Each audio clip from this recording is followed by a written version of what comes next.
آج کی تاریخ میں ڈی لمیٹیشن موجود نہیں ہے کوئی، کیونکہ جب بیسک آرڈر نہیں ہے تو سپر اسٹرکچر بھی وائڈ ہے، کچھ نہیں ہے. اب الیکشن کمیشن آف پاکستان میں میرے بہت ہی عزت کا رشتہ ہے الیکشن کمیشن سے اور ان کے ممبران سے. میں ان کے سامنے یہ بات رکھتا ہوں کہ جب آپ نے ہمیں ایک دفعہ یہ کہا کہ 10(2) کا جورسڈکشن ہمارا ہے، 10(1) کا گورنمنٹ آف سندھ کا ہے، ہم نے آپ کی بات مان لی. تو اب جب 10(1) کا آرڈر گورنمنٹ آف سندھ نے دے دیا تو آپ کا تو کوئی جورسڈکشن نہیں ہے. آپ کا جورسڈکشن پھر کیسے ہو گیا؟ With due respect, with the highest respect at my command. اور سیکنڈلی، نیچرل جسٹس کہتا ہے کہ کسی فریق کو سنے بغیر آپ فیصلہ نہیں کر سکتے. اس پہ اگر کسی کو ججمنٹ چاہیے 2015 SCMR 338 وائرڈ ٹیلی کام کا ہے، پڑھ لیجئے.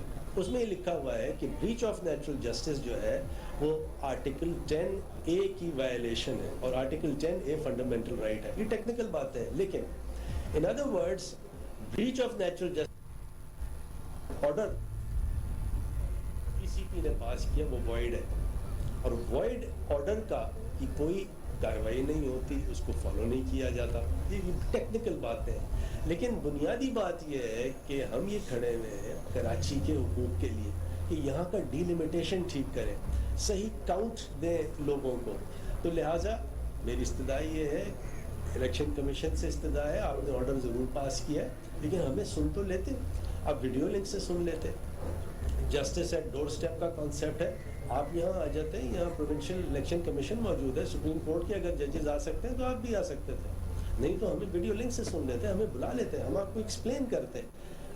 ECP نے سہارا لیا ہے پرووائزو ٹو سیکشن 9 کا، کہ سیکشن 9 کی پرووائزو میں لکھا یہ ہے کہ ایک دفعہ اگر الیکشن اناؤنس ہو جائے تو لوکل ایریا چینج نہیں ہوتا. لیکن وہ تو سیکشن 9 کی بات ہے، ہم تو سیکشن 10 میں ہیں اس وقت. سیکشن 10(1) کے نوٹیفیکیشن کو اگر گورنمنٹ آف سندھ نے وڈرا کیا ہے تو سیکشن 9 اپلیکیبل نہیں ہے.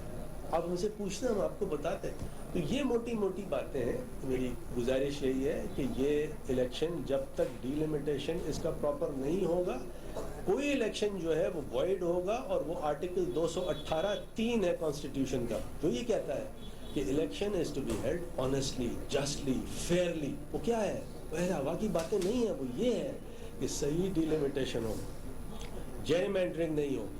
پاپولیشن کاؤنٹ دیا ہوا ہے کہ 10% پلس مائنس 10% سے زیادہ ویریشن نہیں ہوتی. یہ سب کہاں ہیں؟ وہ سارے پرنسپلس کہاں ہیں؟ مطلب وہ سلیکٹو اپلیکیشن نہیں ہے ان پرنسپلس کا، یونیورسل اپلیکیشن ہے ان پرنسپلس کا. میں گزارش کرتا ہوں فیصل بھائی، آپ بھی ذرا پولیٹیکلی اس کو دیکھیں. بہت شکریہ فاروق بھائی. جو آخری بات فاروق نسیم صاحب نے کی ہے، بیسیکلی یہ ہے مسئلہ. پاکستان کا ایک آئین ہے، آئین الیکشن کمیشن کو یہ اختیار دیتا ہے کہ وہ انتخابات کے انعقاد کو یقینی بنائیں گے، لیکن کس طرح یقینی بنائیں گے کہ صاف ہوں، شفاف ہوں. جن انتخابات کی انتخابی فہرستوں سے لے کر ان کی حلقہ بندیاں شفاف نہیں ہیں، جن حلقہ بندیوں میں نظر آ رہا ہے کہ ناظم آباد کی آبادی زیادہ ہونے کے باوجود نشستیں کم، کورنگی کی آبادی زیادہ ہونے کے باوجود نشستیں کم، اورنگی ٹاؤن کی آبادی زیادہ ہونے کی وجہ سے نشستیں کم کے باوجود نشستیں کم رکھ دیں، اور دیگر علاقوں میں آبادی کم لیکن نشستیں زیادہ رکھیں، وہ کیسے شفاف ہو سکتے ہیں؟ یہ ہے ہمارا بنیادی سوال الیکشن کمیشن سے، جو ہم لے کر گئے، سپریم کورٹ تک گئے. آپ آج کی پریس کانفرنس کے توسط سے یہ جو چیمپئن گھوم رہے ہیں نا کراچی بھر میں، بینر لگا لگا کر، سمجھ رہے ہیں بینر لگا کے پیسے خرچ کرنے سے نہیں بنتا بھائی میئر. پہلے تو لوگوں کو آپ سے یہ سوال پوچھنا ہے، اور لوگ پوچھیں گے کہ آپ جب یہ کراچی کے ساتھ، حیدرآباد کے ساتھ یہ زیادتیاں ہو رہی تھیں، آپ نے کتنے دروازے کھٹکھٹائے الیکشن کمیشن کے اور عدالتوں کے لیے؟ صبح و شام اس لیے تو عدالت میں جا رہے ہو کہ الیکشن کرواؤ یا نہ کرواؤ. لیکن جب لوگوں کا حق مارا جا رہا تھا، جب یہاں پر مردم شماری غلط ہوئی، ان ساری جماعتوں میں سے کوئی ایک بھی گیا عدالت میں؟ کوئی ایک ان میں سے گیا؟ منہ میں گھنگھنیاں ڈال کے بیٹھے رہے. کوئی مجھے یہ کہتا ہے کہ 4 تمبو لگا کے سڑک کے فٹ پاتھ کے اوپر اس مظاہرے سے اگر اس ملک میں نئی مردم شماری ہو سکتی ہے، تو معذرت کے ساتھ اس ملک کی تاریخ یہ ہے 20 سال تک مردم شماری نہیں ہوئی ہے.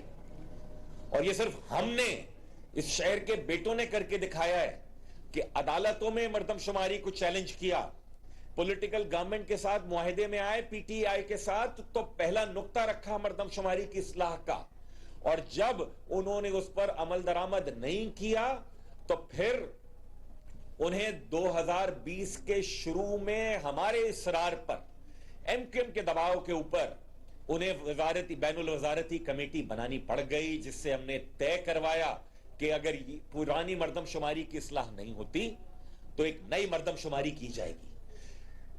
پی ڈی ایم کی حکومت کے ساتھ ہم اتحاد میں آئے تو نقطہ اول ہم نے مردم شماری کو بنایا کہ آپ سندھ کے شہری علاقوں کو درست گنیں.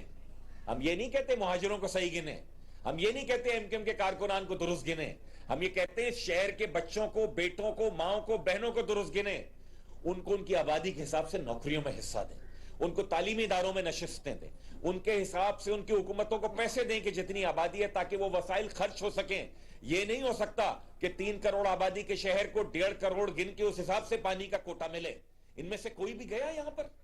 ہم ہیں کہ جو نہ صرف عدالتوں میں لے کر گئے, سیاست کے ایوانوں میں اس مقدمے کو لے کر گئے, منظور کروایا, اور محض 5 برسوں کے بعد یہاں پر مردم شماری ہونے جا رہی ہے.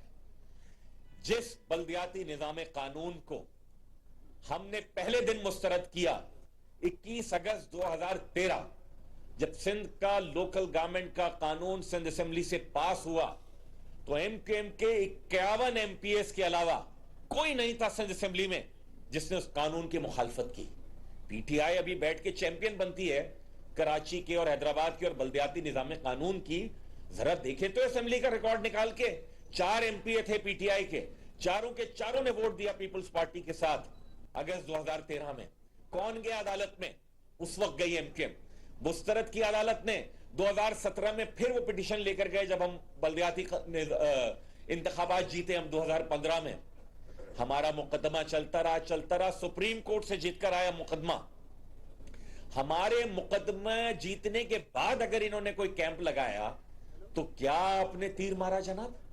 آپ بینر لگا کر یہ سمجھ رہے ہو کہ آپ کو کوئی حق دے دے گا؟ اس طریقے سے نہیں دیتے. سارے کے سارے ایوان, سارے کے سارے جو اویلیبل آپشنز ہیں وہ آپ کو ایکسرسائز کرنے پڑتے ہیں. تیسری بات حلقہ بندیوں کی. دسمبر 2021 میں ہوئی حلقہ بندیاں.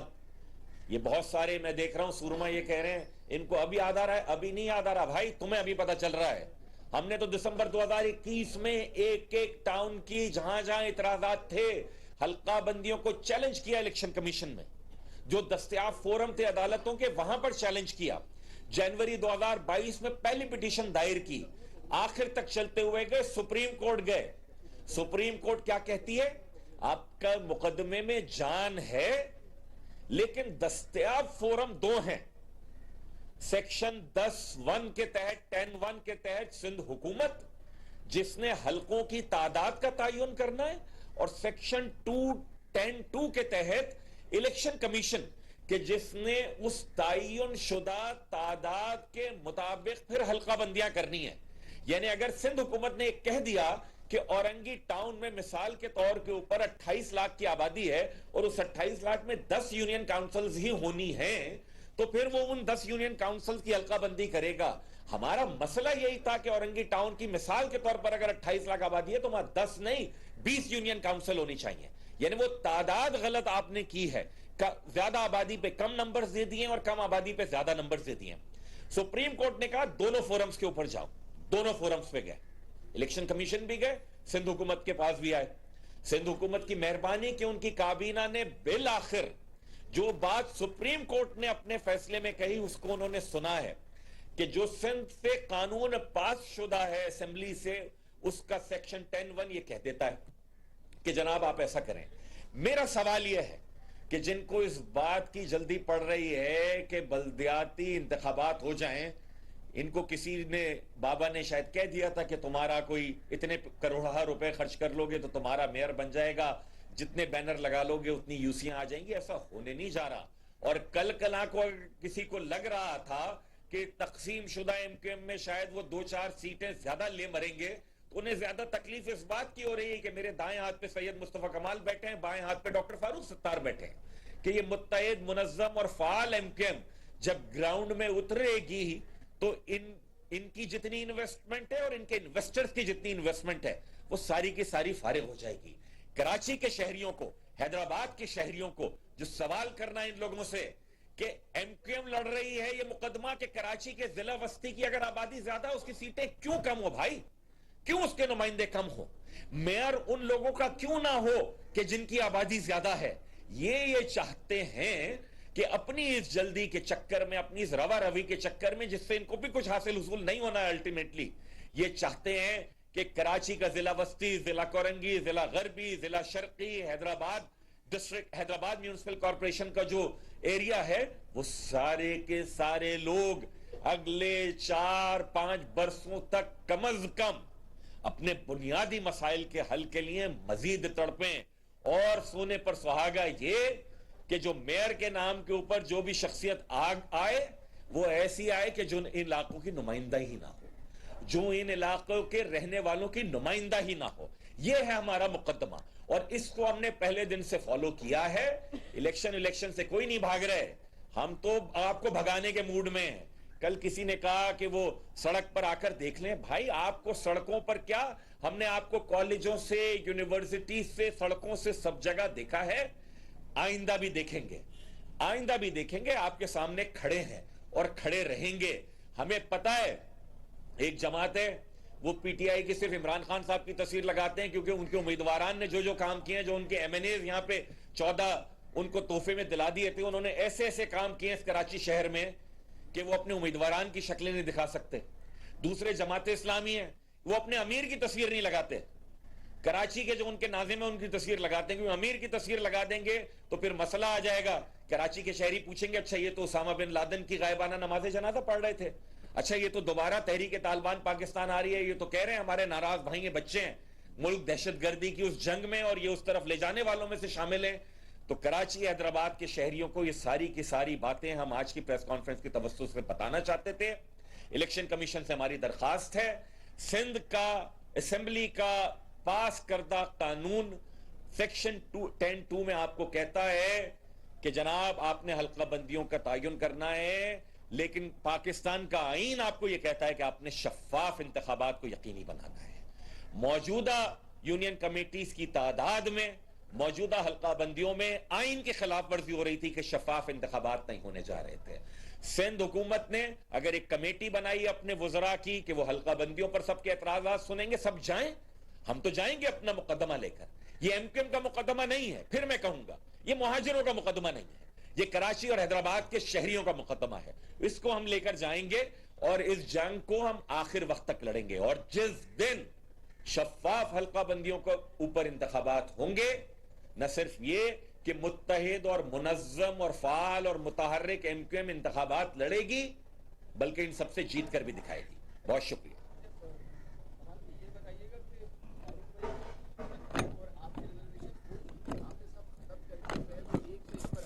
میری زیادہ تشویش جو ہے وہ دیگر جماعتوں کو ہو رہی ہے, تو لگتا ہے ایسا کہ شاید وہ کراچی اوپن تھا تو اب آپ کی وجہ سے جو ہے وہ ایک ساتھ ہونے سے انہوں نے اپنی بات میں کر دی فیصل بھائی نے یہ والی بات نا کہ جن کو کل سے پہلے یہ تھوڑا سا گمان تھا کہ کوئی ریفرنسز کی وجہ سے ان کے کوئی پیسے ویسے لگا دینے کی وجہ سے کوئی چانس بنتا ہے.